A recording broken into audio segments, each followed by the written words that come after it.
I dropped my mic. Mic drop. Am I right? Okay. Today we're gonna be discussing very, very important matters. Okay, a very important topic, very detrimental to our society as we know it, to humanity overall. Okay, if you will. Is it politics? Is it the current global economic situation? No, it's the Hunger Games. Okay, we're gonna be talking about the Hunger Games. I cannot express enough how much I love the story. I love the books. I love the movies. The Hunger Games means a lot to me, and I'm gonna talk a little bit about why specifically. But a little bit of a summary is the Hunger Games was the first story I ever read for fun. I think I was 14 years old, I believe, and when I first started reading this book, and yeah, it was the first story that I ever read for fun. And then I saw the movies, and my entire world just changed forever. Um, I love both. I know that some people compare the two constantly. Some people love the books, some people love the movies even more. I personally love them both equally. I know they're not perfect by any means, but I still think they're amazing in their own way. And I'm also going to talk about that in this video. So, a little bit of a recap. Yes, I'm filming this because of Sunrise of the Reaping, okay, the new book that is coming out on March 18. I'm so freaking excited to read that book. You guys have no idea. I really like Hymage. I always thought there was something about him that was so special, and I was curious about him. So the fact that we're getting a book about his story, I'm very excited. I'm very, very excited about that. So I'll definitely be reading that. Let me know if you guys would like to hear my thoughts on it. So yeah, on this video I'm gonna be sharing my experience with this books on a reread. It's the first time I ever reread. I'm sorry. It's the first clearly I have to read more, okay? It's my first time rereading these books, okay? Because I read The Hunger Games when I was, I think, 14 or 15 years old. I'm 24, okay? And that was it. I never read them again. So I was really excited to see how well they will be on a reread. My expectations were really high because I remember all they meant to me. But I also thought that my perception of the books could be determined by my experiences because at that time, and I'm gonna talk about this later, at that time I had a very specific situation going on in my life, and it was very determined. And I don't want to say it is like the Hunger Games, God forbid, but it's not a good situation. So a lot of things that were happening around me, I kind of saw in a way, like a metaphoric representation in these books and then in the movies. Basically, I loved every second of the story. Okay, both books and movies. So that's also why I'm going to not only share a little bit of my experience now on a reread, but I'm also going to be talking about the movies and kind of like a comparison, okay, between them two. I also want to show you guys some clips of me actually reading these books. I don't have a lot, it's just very short snippets, but some of them call like my live reaction of some scenes. So I'm gonna show that to you as well. Sorry in advance, okay, for the overwhelming emotion, but that's what happens, you know. Oh, I also important. I also want to say that I wasn't the biggest reading slump known to men. Okay, because basically I used to read for fun all the time when I was in high school, and for some reason when I hit, I think I was 19 years old or 20, I don't know. I stopped reading. Like I couldn't pick up a book again. I read it for school or like college and stuff, but never for fun again. I don't know why. Um, and I thought it was the perfect opportunity for me to get back into reading again. I have missed it so much, and reading the first book of the Hunger Games remind me why I miss it so much. I also think it's really perfect how um, the Hunger Games got me into reading for fun for the first time ever, and now it's making me go back into reading, and it got me out of a reading slump. I think that's, I don't know, it's cute. I like it. So, book number one. Okay. So, to be honest, I wasn't as excited to read book number one as I was about Catching Fire and Mockingjay. Okay. And I don't really have a reason for it. I just I don't know. I remember not loving book number one as much because I felt that it was a little bit slow. And I remember being like, okay, I want the pacing to be a little bit faster here at times for the first book. So I was like, okay, well, let's give it a try. Then we have Catching Fire. That was kind of my like, you're gonna get there, okay, keep going, you're gonna get to Catching Fire. My goal was Catching Fire because that was my favorite book overall when I read them for the first time. Now, on a reread, I do have to say the first book is way better than I remember it to be. I don't know why I didn't like it as much the first time. I thought it was great. I thought the pacing was great. It did feel a little bit slower or a little bit repetitive right after Ruth's death and right before Katniss finds Peeta, and a little bit after, right after she finds him, it feels a little bit repetitive to me. But I can see why because I kind of prefer that a bit of a pause between all the killing and stuff, rather than just a super fast pacing where all you see is blood and blood and blood. So I think it's necessary to have a bit of a break. But that was the only time on a reread that I feel like it was a little bit slow. The only time. The rest of the story to me was great. The pacing was great. I don't know why my 14, 15-year old was judging the book saying that it was slow. It was great. To me, it was amazing. I had a blast seeing these characters again. Like being introduced to them again. Um it was wonderful. It was lovely. I also have here in my notes that I really, really like the way the whole world of the Hunger Games is presented to us. I like how we know what happened, why things are the way they are now, how they work, how people from District 12 are different from people from District 8 or the capital. I like the way we get to know this world. I think it was done in a perfect way. To me, really, Susan Collins has an amazing gift to write, yes, but also to present characters and overall universes to you, because some people don't do that in the right way, and I feel like Susan Collins does it perfectly. It's not too much information, it's not overwhelming. You can have a clear understanding of what is happening and how everything is. So even without the movies, I feel like due to her writing being so amazing, I will be able to understand how everything is, because it's so specific, but at the same time, it's not too much. It's not like long and boring and overly descriptive. It's perfect, if you know what I mean. And I really, really like that about the first book, especially because it's the introduction to this universe. The ending I really liked as well. I remember when I read this the first time and I was like, oh shoot, like this is okay, what's next? It leaves you hanging in the best way possible. And I feel like it's when you can finally see that things might be a little bit darker than we think they already are. So I really like the ending of the first book. Overall, I will give 4.5 stars to the first book. I think it was great. It was definitely better than I thought it was going to be based on my first reading. Next, we have my favorite, Catching Fire. Okay, so I actually brought the physical copy of Catching Fire because even though all of the books are in physical copy, like I read them all in physical copy, this is the one that has the most annotations for me, which already kind of gives away my review, but I'm still gonna talk about it. So, as I said, this was my favorite book the first time that I read The Hunger Games. I really, really liked Catching Fire. Um, I also love the movie very, very much. I know that it's not the favorite movie of most people. I think usually people prefer the first movie, if I'm not mistaken. I know usually Mockingjay Part 2 is the one that people dislike the most, I believe.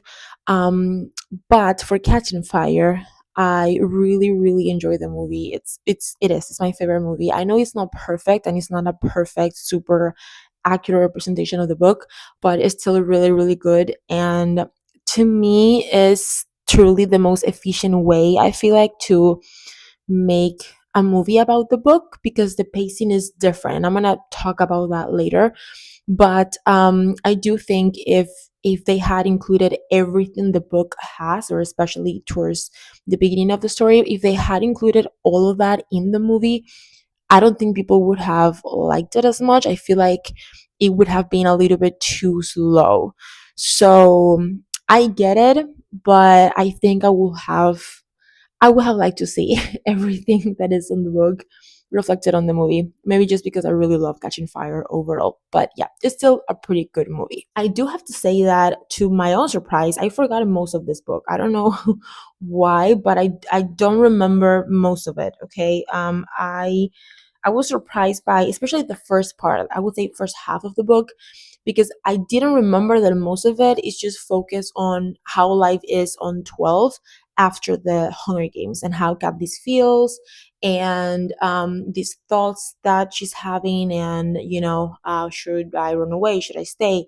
How would we all run away together? And then she talks to Gail. Like it's very long in the book, and that's what I was mentioning earlier. In the movie is I don't think we get a lot of that happening, but it was nice to read. I just, again, I feel like if they add that in the movie, it will be a little bit long and a little bit, I don't want to say boring, but it wouldn't be as active and dynamic for the movie. In the book, I really enjoyed it. But I was just surprised because I didn't remember it being like that at all. So I'm going to read you the first quote that I highlighted, and it says, okay, so this is when Candace is talking to President Snow when he goes to visit her, and it says, I don't know how I dare to say the next words, but I do. It must be very fragile if a handful of berries can bring it down. So I love this because of multiple reasons, but also because it involves one of my favorite things about Catching Fire, and is that it has this sense of rebellion and this sense of let's do it. We can actually change the situation, and that is probably why it was so impactful and meaningful to me back when I first read this book. It still is, but I definitely think that when I reread now that I'm not in my home country anymore, is not as impactful. And I'm gonna share a little bit about my background here. I hope it's not boring and I hope you don't mind. But basically, I come from Venezuela, and maybe you have no idea where that is on the map, or you don't know what's going on. It's a very long, kind of annoying story, to be honest, political wise. But yeah, basically, we've been under a dictatorship for almost 30 years at this point, and which sucks to say. And I lived there my entire life, honestly, and I was there when I read this book. So again, it's not a Hunger Games situation, absolutely.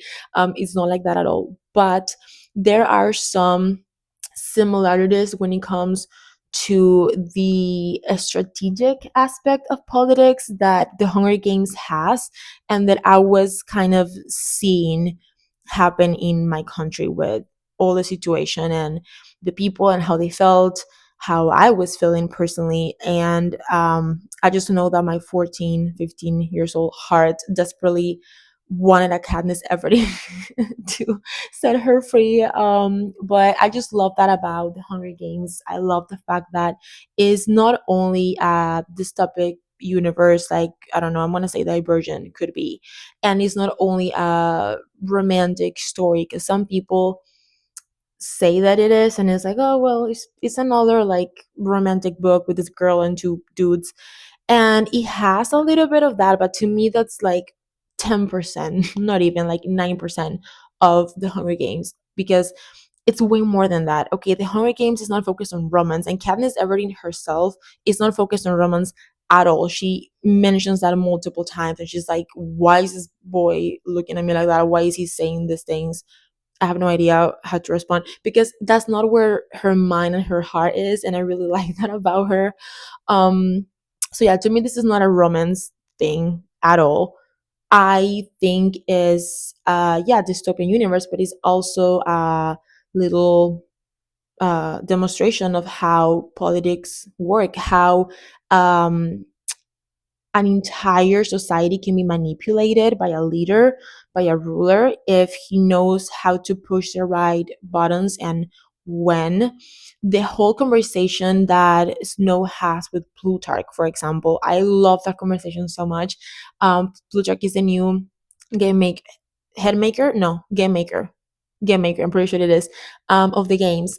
And President Snow is complaining about how Katniss Everdeen is out of control, and he's like, "No, we need to eliminate her and all her kind," referring to Peeta and Haymitch and Gale and everyone who has helped her, pretty much.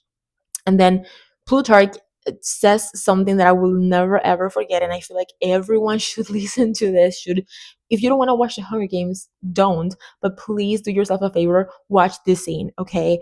Because he explains to Snow what would be the best strategic way to not only get rid of Katniss Everdeen, but also stain her image forever and make everyone who is supporting her hate her forever. And he even said it himself. He's like, they might do, the job for you. They might kill her themselves. And I love that so much because that's exactly how it is. And again, I'm not a politician, thank God. I don't think I could ever be one. I'm too sensitive for that. But I definitely think that is an important aspect. And we as people, we should take that in mind. We should take that in mind, that usually politics are a game and they are about convincing and manipulation and to make you believe a specific thing that they really need you to believe, to get you to think what they want you to think. So I don't know, I love that we get to see that in the Hunger Games. And yeah, it's a very extreme comparison. I know, I'm not saying that the world is at that point, hopefully it will never be, but I do think it's important to take note of those little aspects and little quotes. I'm sorry, the whole quote from President Snow of "the only thing stronger than fear is hope. Hope is the only thing stronger than fear." I'm sorry, that kept me going. Okay, that kept me going my entire life when I was still in Venezuela and I was trying to like get by, and then when I got here and I got nothing, that's what kept me fucking going. So, um yeah, it's just wonderful how a story that is maybe fantasy for some people, and it's not, it doesn't take place in a real world, how has so many impactful and meaningful things that you can apply to the real world, if you get what I mean. So to me, that's the Hunger Games. Is politics, is a strategy, is showing human nature and how also a person can be manipulated to be the image that someone wants them to be, even if they don't want to. Because we see that with Katniss, especially with Mockingjay. We see that happening for her. It's like she doesn't even want to be there. She's not sure that she wants to do this. Her priorities are different, but she's here now. She's this Mockingjay, so she just has to do it. That's manipulation as well, because there is this group of people behind her who are making her look like a specific thing. They didn't ask her, you know what I mean? She was just put in that situation. um Heck, I mean, from the beginning of the whole thing, when they are in on the first games, and Peta uh, starts this whole story of the tragic lovers of 12, she didn't agree to that. So she's just put in this position and she just has to keep going because she has to survive. I think we could also learn a lot from that, because that happens nowadays. Maybe not exactly like that, but it happens. So I love it. To me, it's a representation of human nature, of politics, as I have said a billion times, of how things can get really, really bad for people. I also, and I'm gonna say that in the other book actually, but I also love how it's a little bit realistic as well, in regards to the results and how things end up happening after everything ends, if that makes sense. But I'm gonna talk about that with Mockingjay. Before we do that, though, I do want to mention a few specific things about Catching Fire that I wrote on my notes. So I say I love how the conversation between Snow and Katniss happen in the book more than in the movie. I love that Katniss knows that he knows about the kiss because he whispers it to her instead of showing it on a little video. I love that he says that to her right before he leaves. Yes, so I completely forgot about that because I just had the what happened in the movie so like stuck in my mind.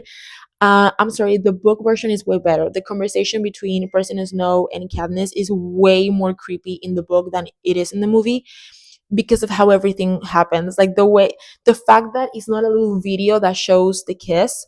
Again, I know why they did it like that in the movie, because in the book it happens on a separate scene.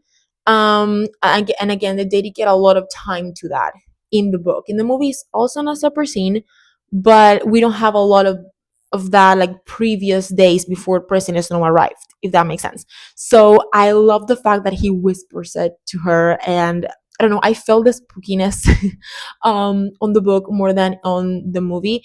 Nothing to do with the cast, of course, the cast is freaking amazing, but just the way that it was written in the book is way more effective to me that it happened in the movies.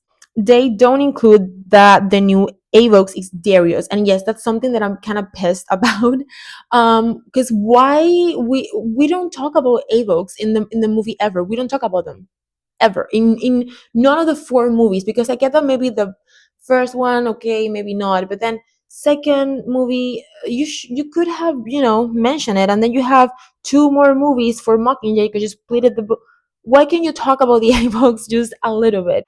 I love that, by the way. I love the fact that Darius, again, we don't have Darius on the movie, I don't think. Or I think we do, but we don't really talk to him that much. We don't know him. It's just a person.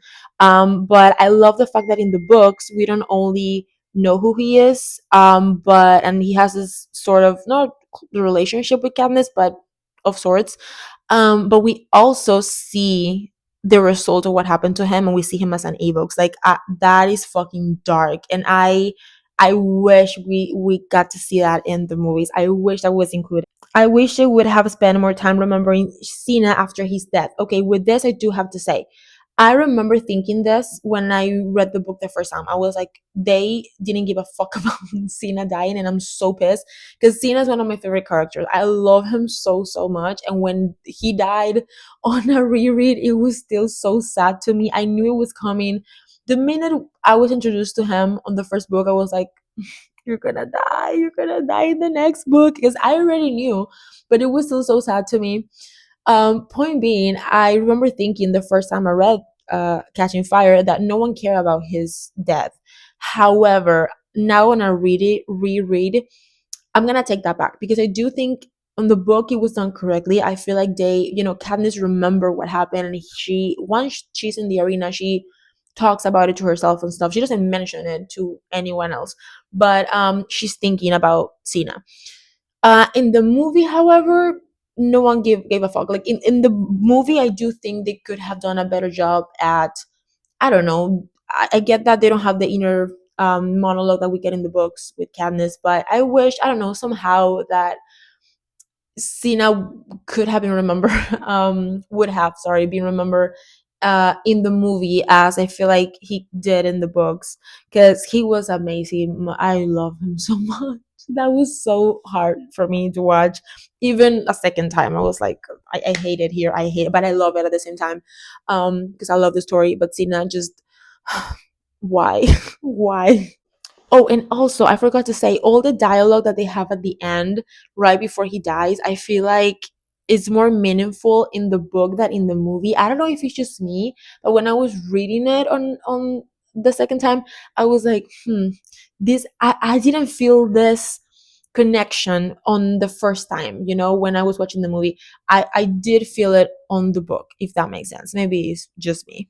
And now, finally, we have Mockingjay. I was gonna read more quotes from Catching Fire, but we're a while into this video. It's gonna be eternal, so I'm gonna skip that, okay? And I'm going to talk a little bit about Mockingjay.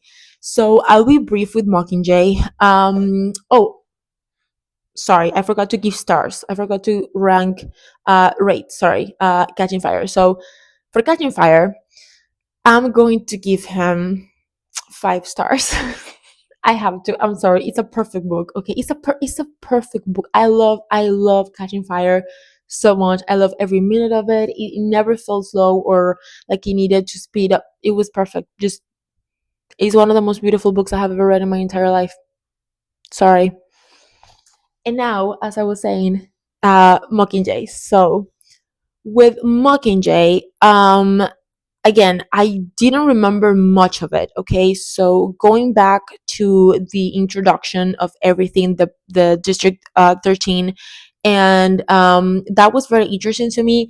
But it is the book that I like the least, okay, out of the three, just because of the pacing. And I do, pacing is a big thing for me in books, as you can see. And I do feel like Mockingjay was a little bit slower. Now I can understand why. Okay, I feel like Catching Fire is definitely like the peak, and everything blows up, and then you need that, I want to say sort of landing to go back to a normal, and then things blow up again. But I get why it is the way it is. Is that how you say it? Why it is the way it is? I get why it's like that. um but it's definitely, it becomes a little bit repetitive to me, okay, in my opinion. So something that it's extremely effective for me about Mockingjay, I will always be, well, I'm sorry, Phoenix Dead. What the fuck was I it's like Cena to me. I'm sorry, I love Phoenix so much. So still, like seeing that on the movie, reading it on the book, it was too much for me. It's like seeing, I knew that it was coming, but it still really affect me um a lot. um I wish that we got a book about Finnick. I hope that's coming, because I really like him. I feel like there's a lot to unpack there as well. But yeah, going back to what I was saying, my perfect part about Mockingjay, and I'll explain why, is what happens to Pita once he's rescued and we see how he is now. I It's so rough. It's so hard to watch because, and you're gonna see that from my clips when I was actually reading the books. But the fact that we know how Peter truly is. We know that he is this very sweet, genuine guy, very kind. He wants to believe there is good in people. He wants to believe that there is still something inside of us other than this system, right? That they are put in, and other than the commitment, or not the commitment, but the obligation to kill or be killed. He wants to believe that they are more than that, and I love that. I love that so so very much. So the fact that we see that he loves orange, we see that he has this amazing appreciation for things that really Katniss doesn't. Katniss, her priorities were other her whole life. So she's not thinking about how beautiful the orange of the sky is. She's focused on hunting and surviving and making sure that her family survives. So of course, they are completely different, and I really like that about them. But then we see that Peter has been changed forever. He will never, and they said it, he will never be the same because he was tortured, and they broke him basically. And I say that that's my favorite part of the book, not because I love that Peter is broken. I hate it, but it's also very realistic, and it's what I was mentioning before. Um, that's why when someone tells me that this is a romantic book, I'm like, I don't know what kind of romance are you into, because this is not romantic at all. I'm sorry. This is politics. This is how it works for so many people. People, they might be the kindest, sweetest souls out there, genuinely caring, and then something really bad happens to them. The government cuts them. They are tortured for life, and they're never the same. If they made it out, the government doesn't care about them anymore and just gives them back because there's nothing else to break there. They will never be the same again. They will never appreciate the world of what they did. They will never have that soul and that kindness again and think that there is good in everyone, because that was taken away from them, which is such a shame. But that happens. That still happens to this day in our world in different parts. So the fact that we get to see that, and it's not this like, well, they live forever happy and they are all together again and nothing happened. No, there are repercussions, and some of them are always gonna be there, because again, Pita was never gonna be the same again, and that's heartbreaking. It's heartbreaking, but it's what happens. is realistic. And again, that's part of why this whole world was very effective to me, and it meant a lot to me when I read it the first time. It still does, but things are different, but not really now. Different in the sense that um, my this is gonna be so rough. I didn't mean it to get this dark and sad, but back then I used to have more hope about the situation in my country. Now I really don't anymore, which is ironic because I've been praising, President Snow quotes, and here I am saying that my fear won over my hope, which is awful to say. And my 14, 15-year old will be kicking me right now for saying that, because she had that. She had that light and that hope very, very much alive. Like, even when everything falling apart, everything with even with all the uncertainty, and even not knowing how things will end up, she had it. She had it. But yeah, going back to the books, yeah, I think Mockingjay, only because of that, because of the realistic closure of everything. Also because President Snow's death, I love the fact that he's killed by the people. Yeah, like, yeah, he chokes on his own blood, but he, the people have the opportunity to go at him. I like that very, very much. I like the closing act for everyone. The Prim dies is, it's also related to Peta in a way. It's a realistic partner. Everyone gets a happy ending, and sometimes you're like, what? So you're telling me that all of my sacrifice was for nothing? Because literally, Katniss, this entire thing started because she wanted to keep Prim alive. So it's rough and it sucks, but that's how it is sometimes. And I like the realistic aspect of the Hunger Games. Um, yeah, and about Mockingjay specifically. So, rating Mockingjay, I'm going to give it a 3.5 stars. Okay. Um, Again, it's not bad at all. It's good, and I get why it has to be the way that it is. But I'm sorry, the peak that Catching Fire reached to me, I don't know how a book will ever be able to top that. Honestly, I think Catching Fire is one of my favorite books ever. I loved it so much. And the movie, I do think, and the movie, I haven't rewatched Mockingjay, okay? I haven't rewatched Mockingjay Part 1 or 2. I do remember liking Mockingjay Part 2 more than Mockingjay Part 1. But I do remember that they also felt long, and it wasn't needed. Like, two parts were not needed for Mockingjay, in my opinion, because things would be able to speed a little bit, to go to a better pacing, if we only had one movie. So I definitely think that was a little bit of a cash grab, sorry, from the production company, to being like, hey, let's squeeze the juice out of the story. Let's have two movies, two releases, instead of one. And it worked because a lot of people watch both movies. It was worth it, but I do think that they were slower movies. But yeah, the ending of the whole universe of the Hunger Games with Mockingjay Part 2 was beautiful. Both book and movie, it was gorgeous, and I'm so happy I got to be a part of that when the movies came out. Reading the book for the first time, now reading it here. Hopefully, in a few years when I'm older, I get to reread the stories again and see, how I feel. It was beautiful. It was a beautiful, beautiful experience. If you guys want to know all my annotations, let me know. I will happily share that because I love them. They are very meaningful to me. I don't only annotate like random cute quotes. Sometimes I do, but mostly I like to annotate like meaningful stuff. So let me know. I would love to share that with you. And yeah, I think that's it for now. I'm very happy that I made this video. I was honestly very tired before I started to film. But I don't know, it got me really excited talking about the Hunger Games. So yeah, thank you so much for being here. Thank you so much for watching. It really means the world to me. I know that I just keep going and going and talking forever, but thank you for being here and listening. I really appreciate it. Let me know what you think about the Hunger Games, and let me know if you will be reading Stories of the Reaping, and let me know what you would like to see next. That's a lot of things you have to let me know, so make sure you take notes down below. Yeah, thank you for watching, and I'll see you soon. Bye.